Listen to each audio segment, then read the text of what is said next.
Hello दोस्तों, नमस्कार। Nikhil stock academy में एक बार फिर से आपका स्वागत है। दोस्तों, हम आज एक इंजीनियरिंग इंडस्ट्री से रिलेटेड बिजनेस मॉडल के बारे में डिस्कस करेंगे, जो अलग अलग सेक्टर जैसे nuclear, space, aerospace, defence sector, clean energy के इक्विपमेंट का वो मैन्युफैक्चरिंग करते हैं। बिजनेस मॉडल का नाम है MTR टेक्नोलॉजी। उसका बिजनेस मॉडल, फंडामेंटल, Q3 के रिजल्ट और टेक्निकल चार्ट के थ्रू जानने की कोशिश करेंगे कि कहाँ पर बेस्ट बाइंग अपॉर्चुनिटी की जा सकती है। लगभग टॉप से 30% के लगभग करेक्शन में आने वाले समय में का एक बेहतरीन रिटर्न दे सकती है। कहाँ पर बाइंग करनी चाहिए, अभी वेट करना चाहिए, क्या करना चाहिए, डिटेल से चार्ट के थ्रू समझने की कोशिश करेंगे। और ये भी जानने की कोशिश करेंगे कि चार्ट को किस तरह से रीड किया जाता है। सबसे पहले आपको ट्रेंड पहचानना होता है। 3 तरह के ट्रेंड होते हैं, 4 तरह के सपोर्ट एंड रेजिस्टेंस काम के करते हैं, जैसे horizontal line, trend line, moving average, Fibonacci retracement. और RSI में डाइवर्जन किस तरह से देखे जाते हैं, पॉजिटिव डाइवर्जन और नेगेटिव डाइवर्जन। तो डिटेल से एनालिसिस करेंगे। वीडियो को पूरा जरूर देखिए, जिससे कि आपको लर्निंग बहुत मिलेगी और आप खुद डिसाइड कर सकते हो कि किस तरह से अपने को स्टॉक में बाइंग अपॉर्चुनिटी करनी चाहिए। गोपिक बायोसाइंस, दीपक नाइटर, एल्काइल मन के बारे में डिस्कस किया। आप पहले से इन्वेस्ट हो या फ्रेश बाइंग करना चाहते हो तो इन वीडियो को देख सकते हो और डिसाइड कर सकते हो कि कहाँ पर बाइंग अपॉर्चुनिटी की जा सकती है। चैनल पर नए हो तो चैनल को सब्सक्राइब जरूर कीजिए, बेल आइकन के ऑल पर जरूर क्लिक कीजिए, जिससे कि नया वीडियो आने पर आपके पास नोटिफिकेशन सबसे पहले। अब चलते हैं बिजनेस मॉडल पर।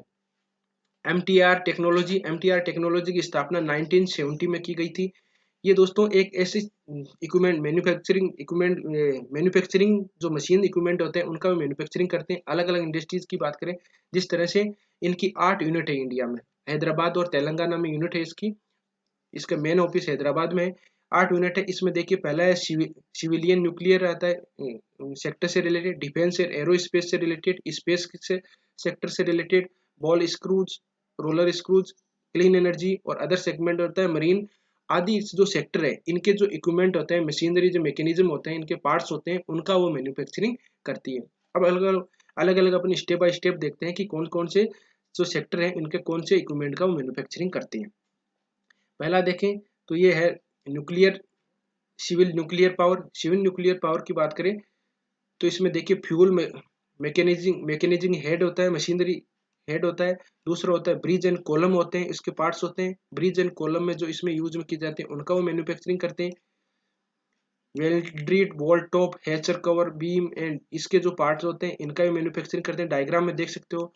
कूलेंट चैनल असेंबलिंग आता है, कूलेंट जो कूल करते हैं पार्ट को, उनका वो मैन्युफैक्चरिंग करते हैं। ड्राइव मैकेनिज्म जो मशीन होते हैं ड्राइव वाले, ऐसे जिस देख सकते हो आप डायग्राम में, इनका भी मैन्युफैक्चरिंग करते हैं। Channel helter assembly system, assignment system, तो इनका जो देख सकते हो डायग्राम में, इनका जो पार्ट्स होते हैं इनका भी ये मैन्युफैक्चरिंग करते हैं। तो ओवरऑल देखिए तो जो इसके पार्ट्स होते हैं सिविल न्यूक्लियर पावर के, उनका वो मैन्युफैक्चरिंग करते हैं। स्पेस देखते हैं, स्पेस में आप इसरो, GSLV और ये PSLV दो होते हैं, उनका वो मैन्युफैक्चरिंग करते हैं पार्ट का। तो अपन इसके पार्ट की देख के कौन कौन सी किस तरह के पार्ट का मैन्युफैक्चरिंग करते हैं, इसमें देख सकते हो आपकी रॉकेट इंजन रोटेटिंग असेंबलिंग आते हैं। इनके जो मशीनरी पार्ट होते हैं आप देखोगे, मेजर इंजेक्टर बॉडी आते हैं इनके, लेचेबल सर्विस रोडेंट वैल्यू होते हैं इनके, जो जैसे पेगो कमांड कमांड मॉड्यूल होते हैं इनके। इस तरह के जो पार्ट आते हैं उनका वो इसरो में, जैसे स्पेस सेक्टर में आते हैं, इनके पार्ट होते हैं, उनका मैन्युफैक्चरिंग करते हैं। अब देखते हैं डिफेंस और एरोस्पेस में। डिफेंस सेक्टर में जैसे अब हेलीकॉप्टर आता है, तो इनके जो हेलीकॉप्टर होते हैं, इनके जो आर्मी में भी यूज में किए जाते हैं, उनका भी ये मैन्युफैक्चरिंग करते हैं। तो किस तरह के देख सकते डायग्राम में देख सकते हो आप, डिटेल से अपन देख सकते हो। कंट्रोल मैनिफोल्ड 10T तेजस जो है उसका भी ये इसका पार्ट्स का मैन्युफैक्चरिंग करते हैं। बेंट बॉडी एल्यूमिनियम के आते हैं, उनका वो मैन्युफैक्चरिंग करते हैं। हाउसिंग नो बेक एल्यूमिनियम, इस तरह के जो पार्ट आते हैं अपन सेक्टर को देख सकते लिए। आउट टॉप ट्यूब आती है, उसका भी पार्ट आते हैं। अब इसको अपने कहाँ कहाँ आते हैं उसका तो अपने को पता नहीं है, लेकिन इसके जो सेक्टर है इनमें ये यूज में की जाती है। बाद में क्लीन एनर्जी आ गई। क्लीन एनर्जी की बात करें तो क्लीन एनर्जी जैसे अपन एक सोलर से एनर्जी करते हैं, वाइंड से एनर्जी जो हवा से पवन चक्कियों से होते हैं, इनका भी पार्ट का वो मैन्युफैक्चरिंग करते हैं। और दूसरा हाइड्रो पावर होता है, तो हाइड्रो पावर जैसे बांध बना के अपन ये इसका मैन्युफैक्चरिंग करते हैं, इलेक्ट्रिसिटी का पावर का, उनका भी पार्ट का मैन्युफैक्चरिंग करते हैं। एक होता है ब्लूम एनर्जी में आप डायग्राम में देख सकते हो बॉक्स होते हैं, जो एक मेथेन और हाइड्रोजन, जिस तरह से पहले क्या कि जनरेटर होता था, जनरेटर से अपन पावर को जनरेट करते थे, ठीक है। इस तरह से अब जिससे क्या कि पोल्यूशन ज्यादा होता है, तो इस तरह से मेथेन और हाइड्रोजन गैस होती है, उससे ये इसका पावर को जनरेट करते हैं। ये बॉक्स बना के ये सेल करते हैं। इस डायग्राम में देख सकते हो इस तरह के बॉक्स होते हैं जिससे जनरेटर होता है, उसी तरह से ये मेथेन और हाइड्रोजन बॉक्स होते हैं, उनका वो मैन्युफैक्चरिंग करते हैं क्लीन एनर्जी में। अब बात करते हैं बॉल स्क्रूज और roller screws. Ball screws screws होते हैं जो मतलब स्क्रू पार्ट होते हैं। आप डायग्राम में देखिए कि इनमें ये है इसरो का NPCIL डिफेंस सेक्टर भेल रहता है। इनका अदर अदर अलग अलग इंडस्ट्रीज रहते हैं। इनका जैसे मिसाइल में होता है, एरोस्पेस में, मेडिकल इक्विपमेंट में होते हैं। तो ये इसके पार्ट होते हैं, स्क्रूज ड्राइव कह सकते हैं, इनका वो मैन्युफैक्चरिंग करते हैं। नेक्स्ट देखें तो नेक्स्ट तो इसमें मरीन में आता है। मरीन जो जहाज होती है समुद्र में, उसका भी ये इसके पार्ट्स होते हैं, उनका वो मैन्युफैक्चरिंग करते हैं। तो ओवरऑल देखें तो अपने सेक्टर देखें तो सेक्टर का इसका अपन ने देखा न्यूक्लियर स्पेस का, एरोस्पेस का, डिफेंस का, क्लीन एनर्जी का आदि इंडस्ट्रीज में, जैसे इसरो है, DRDO है, डिफेंस रिसर्च डेवलपमेंट ऑर्गेनाइजेशन है, इनके ये क्लाइंट भी है। अब देख लेते हैं कि क्लाइंट कौन कौन से हैं, उसकी बात करते हैं।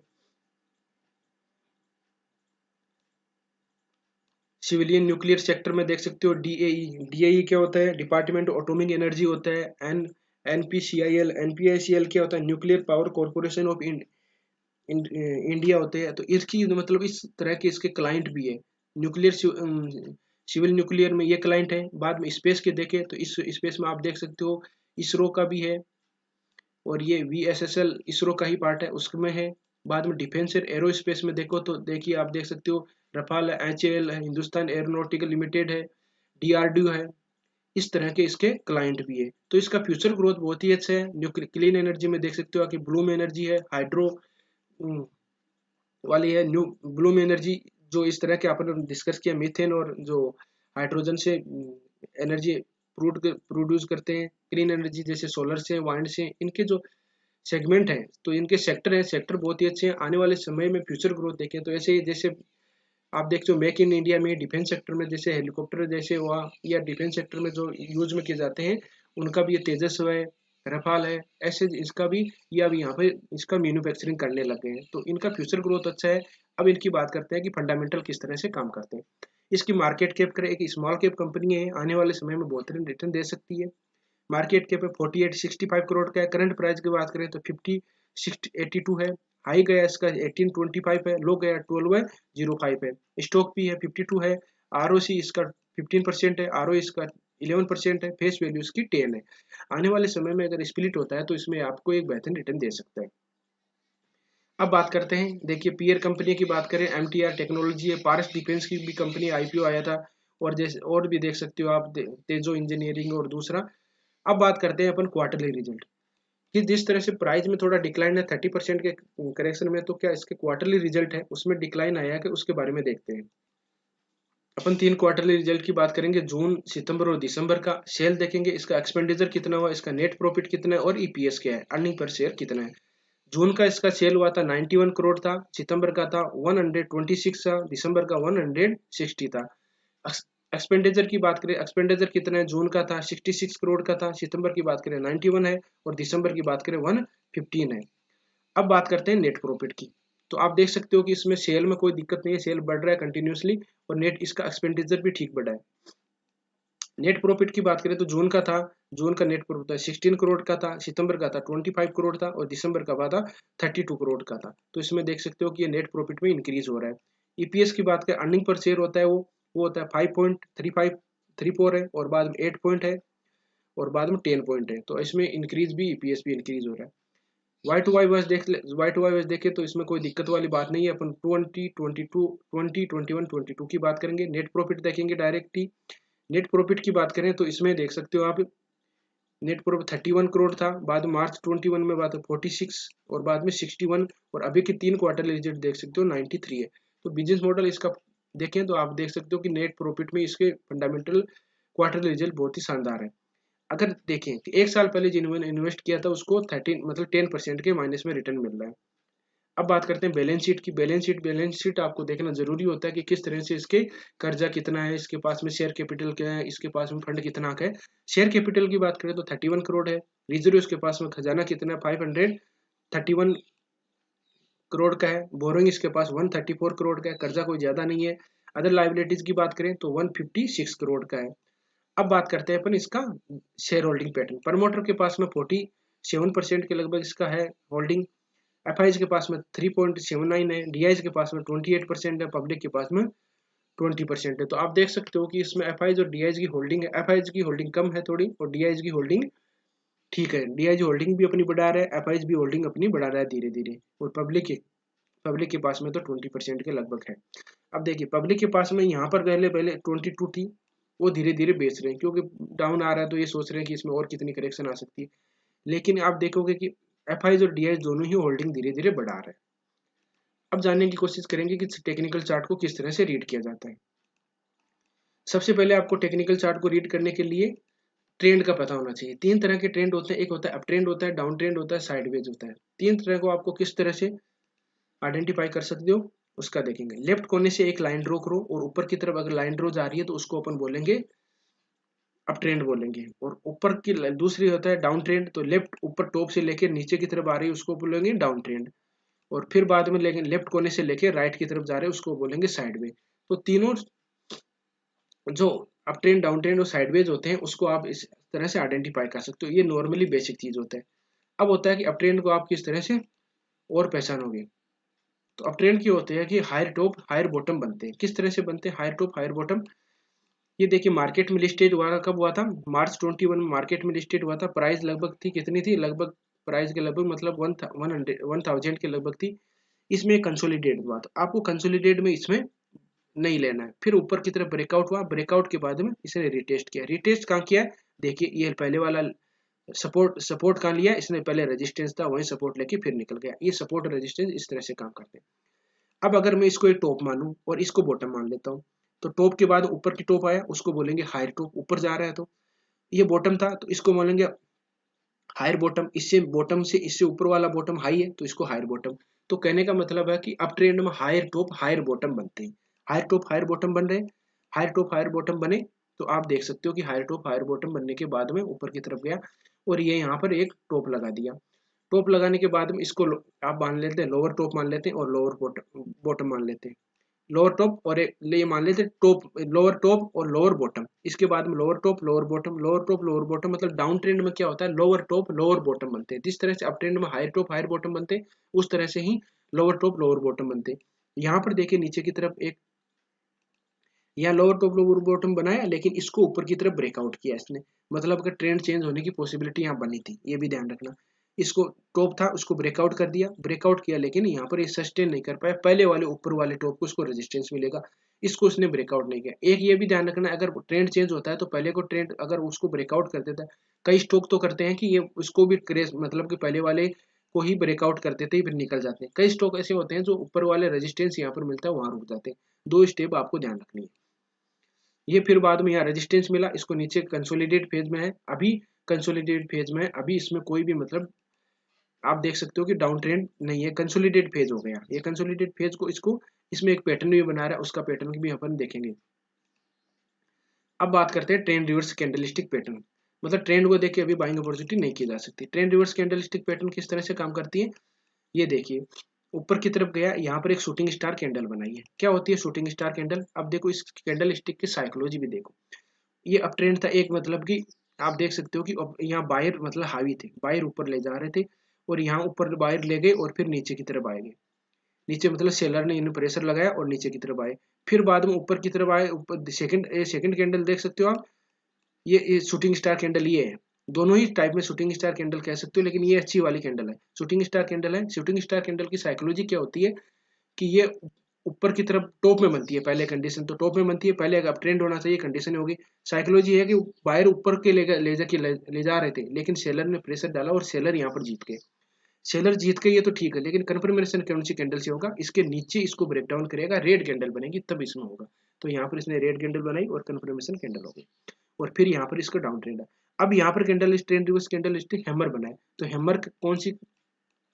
हैमर अगर बीच में बन जाता है तो अलग चीज होती है, लेकिन दूसरे अगर बॉटम में सही जगह पर बनता है तो अपन एक कैंडल स्टिक की साइकोलॉजी देखो कि कहाँ बनी है, कैसे बनी है, ठीक है, और कौन जीता है। तो यहाँ पर देखिए साइकोलॉजी में यहाँ पर देख सकते हो आपकी डाउन ट्रेंड में बना है, हैमर डाउन ट्रेंड में बनता है। यहाँ पर सेलर हावी थे और ऊपर की तरफ आके और बाद में बायर हावी हो गए।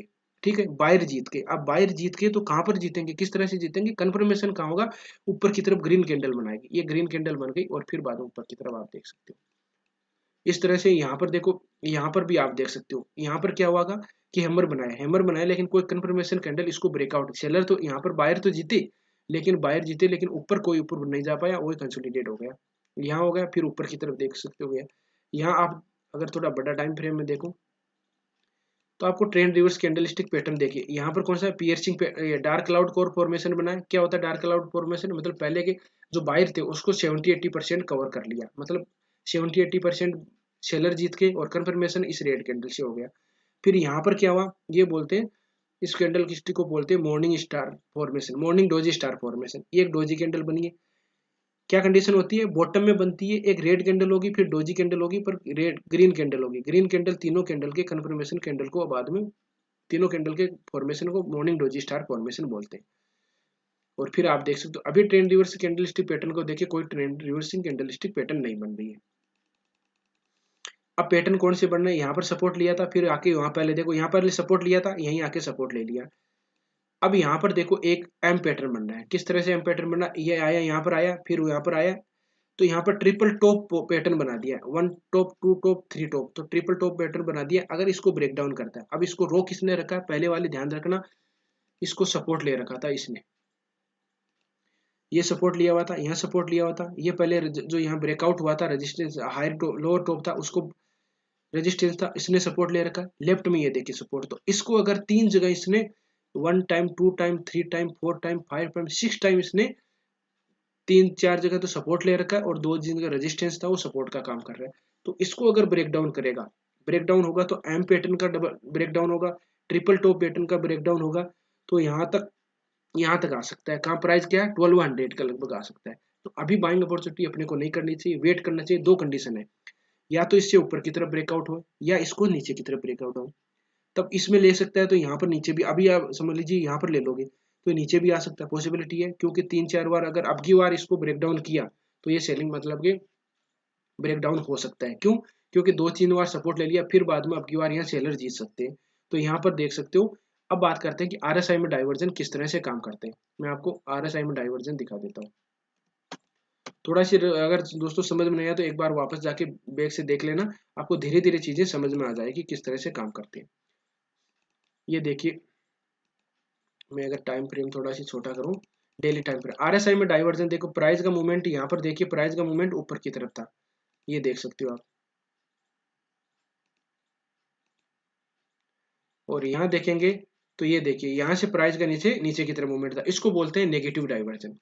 प्रेजेंट टाइम में कोई डाइवर्जन दिखाई दे रहे हैं, प्रेजेंट टाइम में कोई भी रिवर्सल कैंडलस्टिक पैटर्न या मतलब आरएसआई में कोई भी डाइवर्जन नहीं दिखाई दे रहे, तो अभी इसमें बाइंग अपॉर्चुनिटी अपने को नहीं करनी चाहिए। डाइवर्जन देख लिए। अब बात करते हैं कि फिबोनाची रिट्रेसमेंट किस तरह से काम करता है। फिबोनाची रिट्रेसमेंट होता है, ये देखिए, ये फिबोनाची रिट्रेसमेंट जिस तरह से सपोर्ट रेजिस्टेंस होते हैं उसी तरह से ये काम करता है। ये देखिए 23%, 38%, 50%, 61% और 78% है।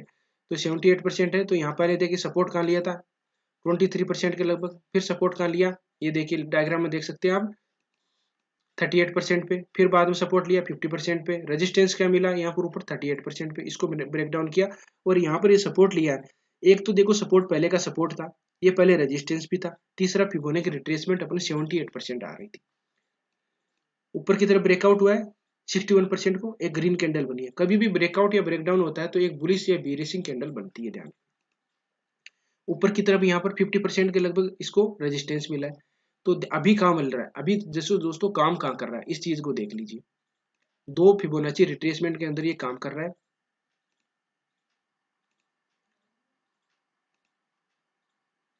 ये देख सकते हो आप। हाँ, इस दोनों के अंदर ही काम कर रहा है।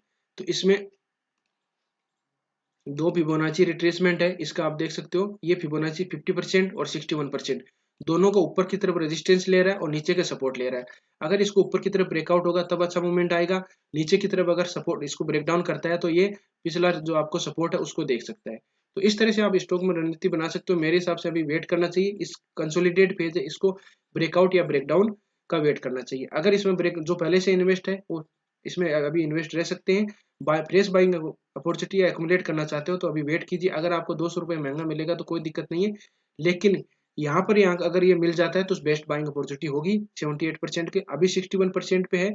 लेकिन यहाँ पर भी कोई ट्रेंड रिवर्सिंग कैंडलस्टिक पैटर्न बनना चाहिए, ट्रेंड रिवर्सिंग कैंडलस्टिक पैटर्न बने या फिर यहाँ से कोई रिवर्स हो। देख सकते हो आप डायग्राम में एक कोई ट्रेंड हैमर बना है यहाँ पर। मैं आपको थोड़ा लाइन डिलीट करके बता देता हूँ।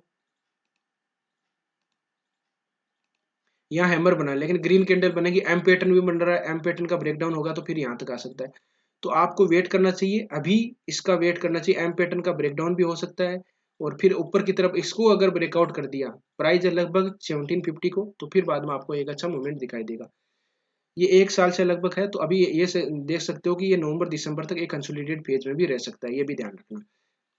तो इस तरह से आप स्टॉक में रणनीति बना सकते हो। किसी स्टॉक के बारे में एनालिसिस चाहते हो तो कमेंट में जरूर बताइए। वीडियो अच्छा लगा हो तो लाइक कर सकते हो, दोस्तों के साथ शेयर कर सकते हो, और जिन मेहमानों ने अभी चैनल को सब्सक्राइब नहीं किया वो प्लीज़ सब्सक्राइब करके जरूर जाइएगा, जिससे कि मेरे को मोटिवेशन मिले, आपको एक अच्छा कंटेंट प्रोवाइड करवा सकता हूँ।